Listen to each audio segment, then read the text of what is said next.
నమస్తే.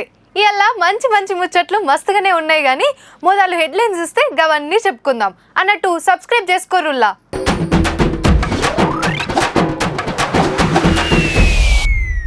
కొత్త నంబర్ వచ్చింది 100 జాగల 112కు లంక్ ఉంటదట అన్ని శాఖల. గాలి మోటార్ మీదకి ఎగబడ్డ జనం, సెక్యూరిటీ ఏడైంది మాయం. మందు బాటలల్ల డేంజర్ కెమికల్స్, పోత పోస్టోళ్ళు జర పైలం బ్రదర్స్. మంత్రికి దరఖాస్తు ఇచ్చిన బుడ్డోడు మా ఊరికి బస్సు నడుపుర్రని కోరిండు. 18 ఏళ్లకే అయ్యిండు ప్రొఫెసర్, తోటలకు చదువు ఎప్పుడే సూపర్.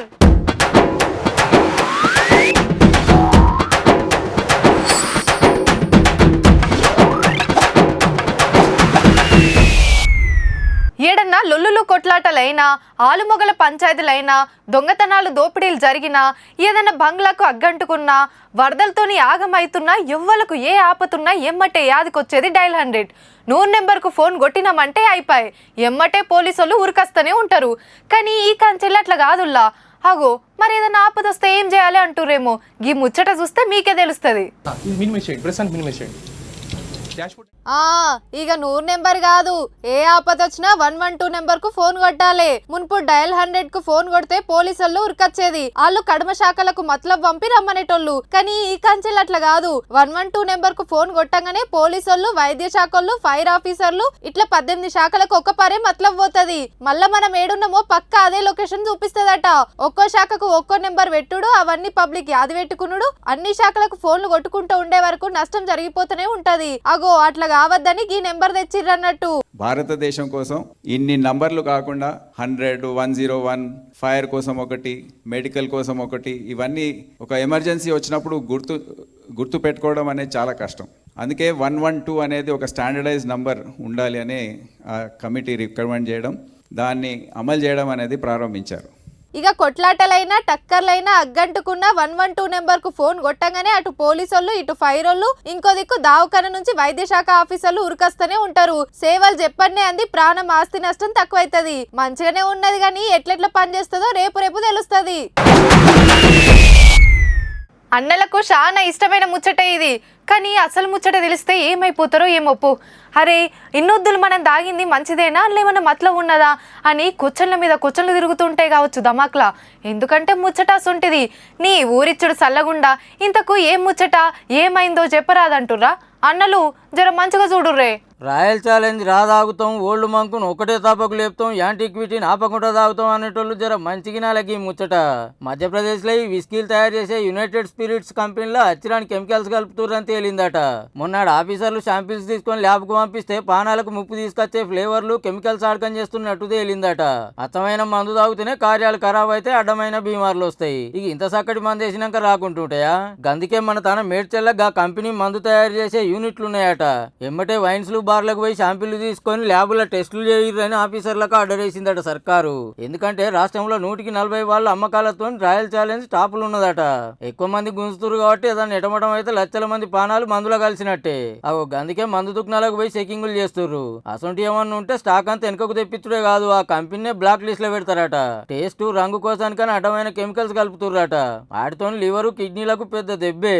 మధ్యప్రదేశ్ లో ముచ్చట బయటపడంగానే అన్ని రాష్ట్రాలు చదువుకుంటున్నాయి అన్నట్టు. జర బార్లు, వైన్స్ లో బాట పట్టే అన్నలు చూసుకోర్రే. ఆయనతో సుక్క కోసం పోతే సుక్కలకు పోయే కథ అవుతుంది మళ్ళా.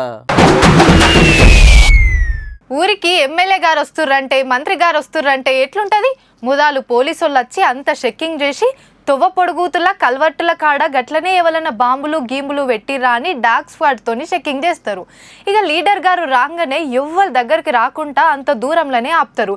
అసొంటిది ముఖ్యమంత్రిగా పనిచేసిన లీడరు ఊరికి వస్తే ఇంకెట్లా ఉండాలి? కానీ గిటు చూడు ఏమైందో.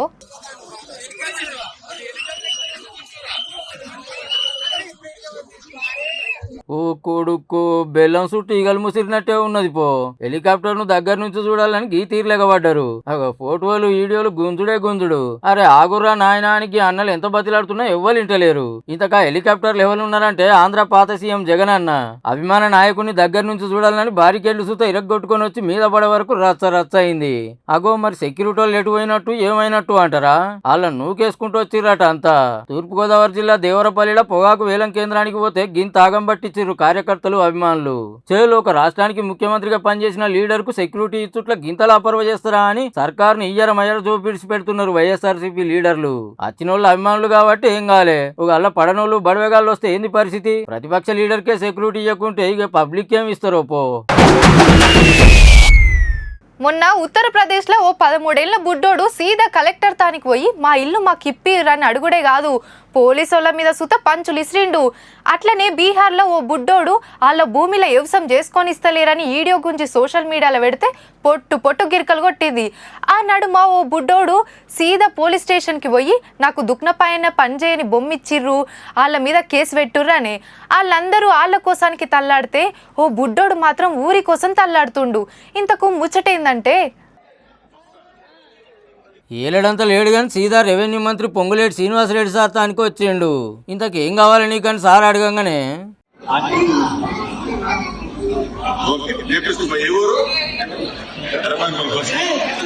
అగనాట మా ఊరికి బస్సు కావాలి అని అడుగుతుండు. ఖమ్మం జిల్లా కల్లూరులో ప్రజా దర్బార్ కు మంత్రి పొంగులేటి సార్ వస్తే ఊరి కోసం బస్సు పట్టుకొస్తా అని నాయనతోని కలిసి వచ్చి దరఖాస్తు ఇచ్చిండట. చెన్నూరు లింగాల నడుముండే ఎర్రబోయినపల్లి సిన్నోంది. అయితే మెయిన్ రోడ్డుకు ఊరు 2 కిలోమీటర్ల లోపటి ఉంటుందట. బస్సులు రాక అరిగోసపడుతున్నారు ఊరోళ్ళు. పోతే నడిచిపోవాలి, లేదంటే ఆటో. గాడికే 50 రూపాయలు గుంజుతుర్రట. రోజు స్కూళ్ళు కాలేజీలకు పోతోళ్ళు దినం 100 రూపాయలు ఏం పెడతారు? అవో అందుకే మంత్రికి గోస చెప్పుకున్నాడు 6 ఏళ్ల బుడ్డోడు. ఇక ఎమ్మటే ఆర్టీసీ ఆఫీసర్లను పిలిచి 6 దినాల బుడ్డోనూరికి బస్సు నడుపురని ఆర్డర్ వేసిండు మంత్రి సారు. నోట్ చేసుకో, ఎర్రబోయినపల్లి బస్సు నడపండి. కల్లూరు మండలం సర్వే చేస్తారు, ఒట్టి సర్వే చేయడం కాదు, నడపండి. ఇవన్నీ ఎంత అంతదాయం కావాలి? అవుటర్ లెఫ్ట్ 1 వీక్ చేస్తే మళ్ళీ నాకు పర్సనల్ గా చెప్పాలి. ఆయనతో వీడియో గురించి సోషల్ మీడియాలో పెడితే పొట్టు పొట్టు తిరుగుతుంది. మీరు సుతా చూసినట్టు ఉంటుందని పట్టుకొచ్చినాం. ఇప్పుడేదో బ్రేకింగ్ వచ్చిందట, అది కూడా చూడుర్రి. సాయంత్రం న్యూస్ మే आपका ఆరోగ్యకరమైన స్వాగతం దోస్తో. ఇట్లాంటి న్యూస్ వెళ్ళినప్పుడు జబర్దస్త్ అనిపిస్తుంది. సూరత్ నుంచి అహ్మదాబాద్ కి హార్ట్ ట్రాన్స్పోర్ట్ చేశారట 2.5 గంటలలో. డోనర్ ఇచ్చిన దాని తర్వాత డాక్టర్స్ కూడా ట్రైన్లు వెళ్ళిపోయినట్ట వందే భారత్ లో. టెక్నాలజీని ఇట్లా యూజ్ చేసుకోవాలి. మనోళ్ళు ఎట్లా యూజ్ చేస్తారు తెలిసిందే కదా. చెవులలో బ్లూటూత్ పెట్టి కాపీ కొడతారు, చాలు మతలబ్ కూర్చో. 3.5 ఏళ్లకు బడిబాట పడితే 16 ఏళ్లకు 10వ తరగతి పరీక్షలు రాస్తారు. 18 ఏళ్లకు ఇంటర్మీడియట్ చేస్తే అటెన్క కాయిష్ ఉంటే ఎంసెట్ రాసి ఎంబీబీఎస్ ఇంజనీరింగ్ చేస్తారు. ఏ గవని మనతో ఏడైతే అనుకుంటే డిగ్రీలో షరీక్ అవుతారు. ఆడికి 21 ఏళ్ళు నిండుతాయి. మళ్ళీ పీజీ చేస్తానికి ఇంకో 2 ఏళ్ళు అంటే 23 నుంచి 25లో పడతారు. ఇక గప్పుడు ఏదన్నా కొలువు చూసుకుంటారు అంతే కదా. కానీ జ్ఞాన అట్లా కాదుల్లా. 18 ఏళ్లకే ప్రొఫెసర్ కొలువు చేసుకుంటా 306 ఏళ్ల కిందటి రికార్డు బ్రేక్ చేసిండు గీ అన్న. పేరు నతాస్ థామస్. అమెరికాలో ఉంటాడు. స్కాట్లాండ్ దేశంలో కొలిన్ మేక్లారిన్ అనే గణిత శాస్త్రవేత్త అప్పట్లో 19 ఏళ్లకే ప్రొఫెసర్ అయితే మనోడు ఓ ఏడాది తక్కువ ఏజ్ లోనే ప్రొఫెసరే గిన్నిస్ వరల్డ్కు పేరెక్కించుకున్నాడు. గింత చిన్న ఏజ్ లోనే మొగోళ్ళ ప్రొఫెసర్ అయింది అన్న ఒక్కడేనట. 10 ఏళ్లకే కాలేజీ చదువు ఓడగొట్టుకొని మియామి కాలేజ్ లోనే ప్రొఫెసర్ గా షరీక్ అయిండు. 14 ఏళ్లకే ఫ్లోరిడా ఇంటర్నేషనల్ యూనివర్సిటీలో డిగ్రీ పీజీ ఓడగొట్టినట్టే చూడుర్రి. చదువు నేర్చుకున్న కాలేజ్ లోనే మనోని ఏజ్ పిల్లలకి ఇంజనీరింగ్ పాఠాలు చెప్తుండన్న. ఇంట్లో అందరు ఇంజనీర్లేనట. అమ్మ ఊకే లెక్కలు చెప్పేదట. అట్లా కాయిష్ పెంచుకొని రికార్డ్ మీద రికార్డు కొడుతుండన్నట్టు. ఈడికి అయిపోలేదు లో, ఓ దిక్కు చదువుకుంటేనే ఇంకో దిక్కు లాయర్ కోర్సు చేస్తుండట. ఇక అన్లెన్ని రికార్డులు పొత్తం పెడతాడో పో. చదువు మీద కాయిష్ ఉంటే ఇట్లా ఎన్నన్నా సాధించవచ్చు. కానీ మనోళ్ళు అట్లా కాదు. 30 ఏళ్ళు నిండినా ఇంకా సప్లిమెంటరీ రాసుకుంటూనే ఉంటారాయే. అవునే, బ్లాక్ మనీ అంటుంటారు కదా, అంటే నోట్లన్నీ కరగుంటాయా? మళ్ళీ వైట్ మనీ అంటుంటారు, అంటే తెల్లగుంటాయా? ఏ పిసపోరి గట్లెందుకుంటే అవి సుత మామూలు నోట్ల లెక్కనే ఉంటాయి. కాకుంటే ఏరే దందాలు చేస్తోళ్ళు ఇన్కమ్ ట్యాక్స్ ఆఫీసర్లకు లెక్కలు చెప్పకుండా ఎన్కేస్తారు. గది బ్లాక్ మనీ. అదే అన్ని లెక్కలు బరాబర్ చెప్తే వైట్ మనీ అన్నట్టు. ఇగో ఇట్లా మాట్లాడుకుంటారు మొన్న ఓ 2 దోస్తులు. ఇంతకు గీ పైసలు ముచ్చట ఎందుకు అంటారా? డబ్బులు ఎవరికి ఉత్తగానే రావు కదా, చెమట తీయాలి. ఒక్కొక్కరు ఒక్కో పనిలో టాలెంట్ చూపిస్తే గీ అన్న గిట్లా చూపించిండు. అరే వా, కర్ర కాగితాలన్నీ కెమికల్ ముంచంగానే కడక్ 500 నోట్లు అవుతున్నాయి. భద్రాద్రి కొత్తగూడెం జిల్లా అశ్వారావుపేటలో ఇంట్లోనే కుటీర పరిశ్రమ నడుపుతుండు కాక. ఆయన తొగలను నమ్మించి 15 లక్షలు ఇస్తే ₹1 కోటి దొంగ నోట్లు ఇస్తా, అవిటిని మీరు మార్చుకోవచ్చు అంటే ఆ అన్న 13 లక్షలు చదివించుకున్నాడట. ఇక రోజులు గడుస్తున్నాయి కానీ పైకం ఇస్తలేడు. ఏమాయగా పైసలు ఇయ్యవా అని అడుగుతుంటే రేపు మాప అంటున్నాడట. ఇంత పనికున్నావా అని పోలీసులకు కంప్లైంట్ ఇస్తే పోయి పట్టేసిర్రు. అయితే కాగితాలు ఏడ తీసుకొచ్చిండు, కెమికల్స్ ఏమేమి వాడకం చేసిండు, ఈ దందా ఏడ నేర్చుకున్నాడు, గ్యాంగులు ఇంకెవరన్నా ఉన్నారా అనే ఎంక్వైరీ నడుస్తుంది. అయితే ఈడ ఇంకో గమ్మత్ ఏంటంటే వాళ్ళకి డెమో చూపించేటప్పుడు ఈ ఫింగర్స్ మధ్యలో ఒరిజినల్ నోట్సే పెడతాడు. చిన్న మౌల్డ్ వేసి ఒరిజినల్ నోట్సే పెట్టేసి ఒక ట్రేలో ఈ నీళ్లు ప్లస్ ఈ లిక్విడ్స్ పోసేసి ఏదో కలిపినట్టే చేసేసి అతని దగ్గర ఉన్నటువంటి నోట్స్ మాత్రం తీసి వాళ్ళకి చూపిస్తే వాళ్ళు నడిపిపోతారు. గదన్నట్టు అచ్చినోళ్ళని నమ్మిస్తానికి ఆయన తానున్న ఒరిజినల్ నోట్లే కెమికల్స్ లో ముంచి తీసేదట. చూస్తున్నారు కదా, కోట్లు వస్తాయని ఆశపోతే లచ్చలల్లో మునిగే కథ అవుతుంది. చూసుకోరి మళ్ళా. మొన్న పడ్డ ఒక్కనకే పట్నం ఉప్పల్ల అప్పటి మందం పెట్టిన ఆర్టీసీ బస్టాండ్ల తొర్రూరు డిపో బస్సు టైర్ మొత్తానికే దిగబడ్డది. పట్నంలోనే గీతీర్ల బురదుంటే ఇక జిల్లాల పొంటి ఇంకెంత చక్కదనం ఉండాలి. ఇక ఏజెన్సీ ఏరియాలనైతే ఎంత తక్కువ మాట్లాడితే అంత మంచిది. వాగులు వంగుతుంటే తొవ్వ చక్కగుండది, ఎటు పోవాలన్నా రావాలన్నా మస్తు తిప్పలైతుంటది. అవన్నీ పతేడు ఆనకాలంలో చూస్తూనే ఉన్నాం కానీ ఇంతకు ముచ్చటేంది అంటుర్రా చూడుర్రిగా. కొమ్రంభీం ఆసిఫాబాద్ జిల్లాల రోడ్లు గింత సక్కదనం ఉన్నాక ఇక నడుచుకుంటా రాకుంటే ఏం చేస్తారు? తొవ్వ పొడుగుతే బురదేనాయే. అట్లని ఇల్లంతా కూలి పనుకో ఎటన ఊరికో పోతుర్రేమో అనుకునేరు. మురళిగూడ ఊరు నుంచి 6 అక్కలు దావకనకు పోతుర్రు నడుచుకుంటా. అందరు సుత గర్భిణీలే. అంబులెన్స్ కి ఫోన్ చేస్తే కాదా నేరు 102కు ఫోన్ కొడితే వచ్చింది. కానీ ఇంచు సుత ముంగటికి పోకుండా దిగబడుతుండే వరకు ఏం చేయలేక ఇట్లా కాళ్ళకు పని చెప్పిర్రు అక్కలు. ఇయాలనే కాదు, ఏళ్ల కంచెలు ఇదే కథ. సర్కార్లు మారుతున్నాయి గాని మా బతుకులైతే మారతలేవని చెప్పుకుంటే నంది పడుతున్నారు అక్కలు. 1-2 ఆనలకే గిట్లుంటే ఇక రేపు మునుం పెట్టి దంచుతుంటే ఇంకెంత గోసున్నదో పో.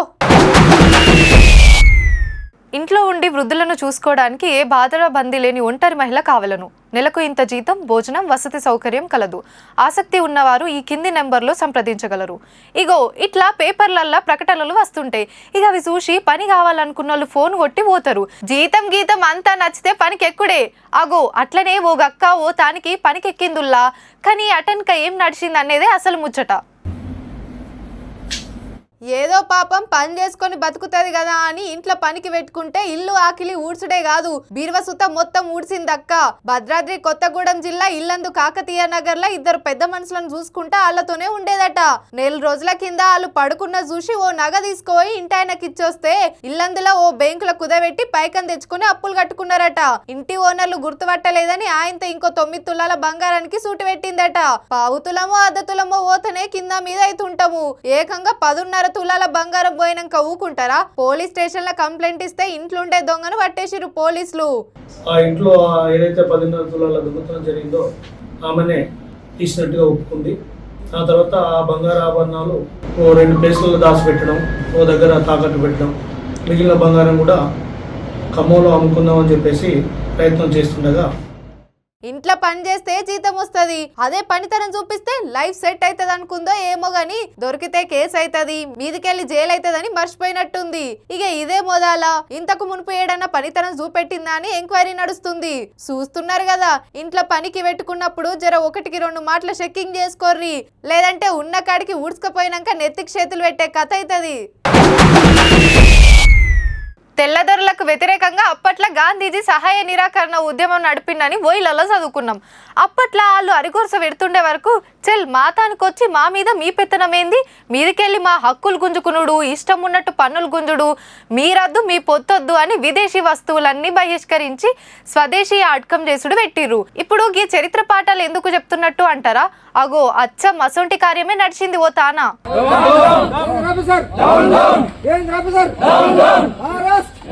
ఫారెస్ట్ ఆఫీసర్ల మీద లడాయి చేస్తున్నది నిర్మల్ జిల్లా ఉడుంపూరోళ్ళు.